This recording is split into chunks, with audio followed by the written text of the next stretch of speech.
On Mythbusters, they have ways of making you talk. Tori and Scotty are gonna make me cry today. Or at least they think they do. Can this tiny little drop really turn the toughest spy to water?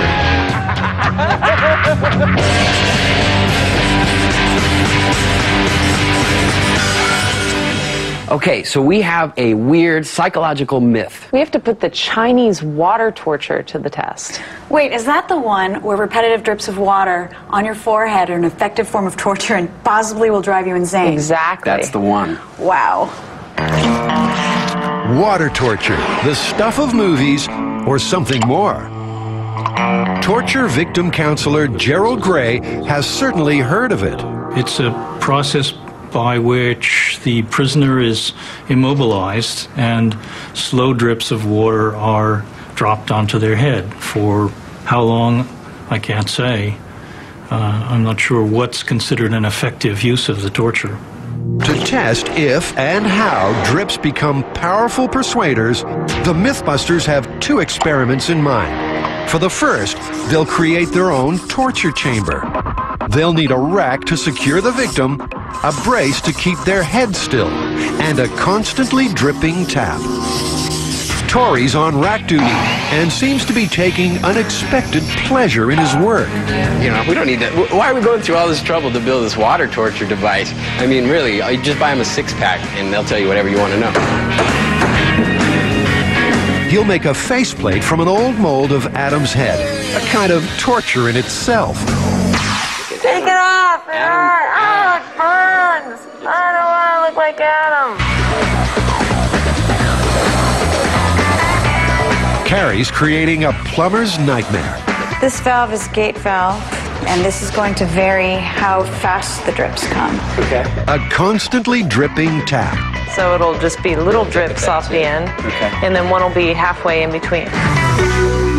I imagine I'm going to fall asleep on this thing. Trying to picture the water drop. Oh! So they have the rig. Could you fall asleep?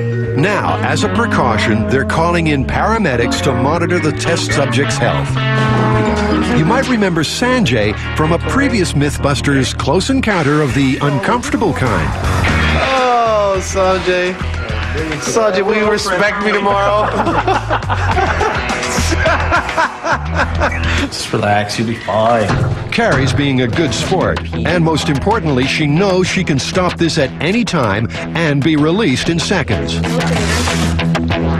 First, Sanjay checks her vital signs, and as this is a psychological test, Carrie will be asked a set of questions before and during the torture to establish her stress levels. Do you feel nervous and anxious? Sometimes. Have you ever felt afraid? Sometimes. Hey. Do you like gladiator movies? Now remember, Carrie is free to call this off at any time. The shackles can be removed within seconds, and she's among friends. But it's still a creepy feeling. I can't even imagine this being for real. I'm around people that I'm secure with, that I totally trust, and I know that are going to get me out of this. I have an ambulance standing by with paramedics. If this was for real, I would be screaming and struggling. I'd probably have bloody wrists and ankles by now. I think we're ready to go. Starting clock. And so the torture begins.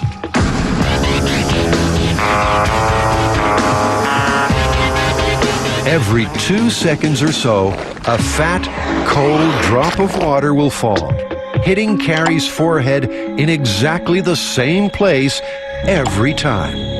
Every 2 seconds. Somewhat annoying.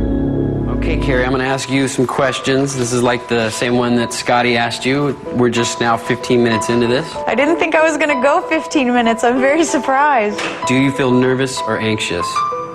Mild. Mild. Do you feel afraid? Mild.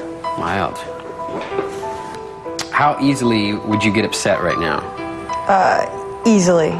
Easily. Severe. After 15 minutes, Carrie thinks she's holding up relatively well. But the power of water torture is meant to increase the longer it goes on.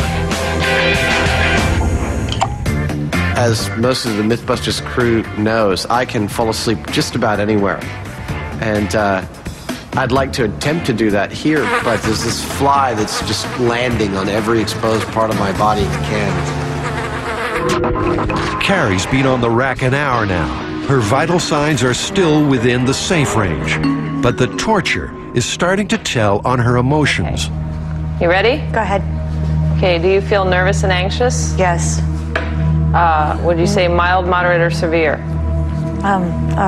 Severe. Do you feel afraid? No. Mild. Mild. Are you getting upset, or do you feel like you're going to panic? Extreme. Do you feel like you're going to fall apart and go to pieces? I actually don't want to do this test right now. All right, let's get her out. No, it's fine. Just give me a second, okay? I had a moment of sheer terror and panic when I was on the rack, and it was so strange. I didn't expect going into this that I was going to freak out and start crying in front of everybody. I mean, I knew I could get up at any time, but the restraints totally made me lose it. I just had a sudden claustrophobia attack. That's what that was a minute ago. Being bound is crazy. I didn't even feel the water at that point. Fly! Which lands on my feet, my toes, and my elbows, and my hands, and it's just awful. The fly is definitely much worse than the water. Flies aside, Adam's finding life as an unrestrained, soggy couch potato somewhat to his liking. Long-term psychological side effects. If I haven't had any long-term psychological side effects from all the things I've already done on this show, this isn't going to hurt much more. Are your hands feeling wet and clammy? No. Are you having a problem sleeping? I think this is actually would be a very good torture. Although Carrie's regained her composure, somehow this just isn't fun anymore. The experiment is becoming a little too real. Enough is enough. I think you've proven yourself. I think you probably could stay here longer, but I'm actually going to let you loose. Okay. Some concern about your shoulder and all the twitching that you're doing and stuff like that. You're obviously getting, kind of aggro. And that's the last thing we need to get. Now let's bring it up slow. Take it nice and slow. If you start to feel a cramp, go back to before. Yeah. Carrie lasted more than an hour and a half, but in hindsight, it was probably an hour and a half too long. I'm so used to coming into Mythbusters and having a blast doing everything that we do. This was a rough experiment for me. I still haven't gotten over the bruises on my wrists from the shackles. Unrestrained, Adam is able to cope much better with the drip. It's been about 3.5 hours. At the worst, I feel like, someone's got their finger on this spot on my forehead that the water keeps hitting. Ultimately, it seems it's not the waterworks above his head that will defeat him. These adult diapers are really meant for, occasional leakage and incontinence, not for a grown man's, midday wee. Oh my God!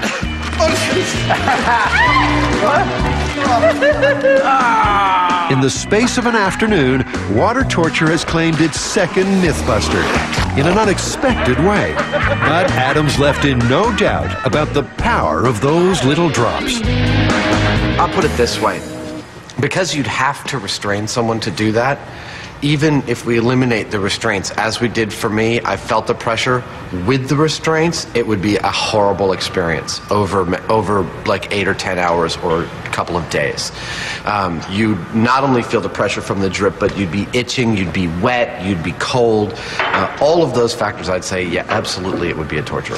No, it's not a myth. It's been used at least once in my experience. I suppose it's been used other times. Gerald's too polite to say they should have thought a little more about the consequences of this experiment before starting it. But you get the drift.